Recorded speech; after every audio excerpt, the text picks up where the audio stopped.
చేశాడు. ఆయన ఇందును విశ్వసించిన వెడల ఆ మార్గంలో నడిస్తే నీవు ఉన్నతమైన స్థితిలో దేవుడు నడిపిస్తాడు. నీకున్న సమస్యలని విడిపిస్తాడు. నీ రోగమును బాగు చేస్తాడు. నీ ఆత్మ జీవితాన్ని పరిశుద్ధపరుస్తాడు. నీ ఆత్మీయ ఉన్నతమైన స్థితిని ఆయన రాజ్యములో వారసత్వాన్ని అనుగ్రహించుటకు నిన్ను పిలుస్తున్న పిలుపు ఇప్పుడే ఈ క్షణమే ప్రభునందు విశ్వసిస్తే ఖచ్చితంగా ప్రభు ఈ రాత్రిని దర్శిస్తాడు. అదే మంచి వార్త, విలువైన వార్త, క్రీస్తులో ఉన్న గొప్ప వార్త. ఆయనందు విశ్వసిస్తావా?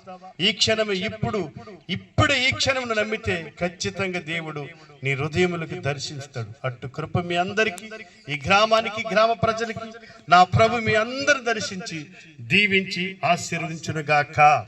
ప్రార్థన చేసుకున్నాం.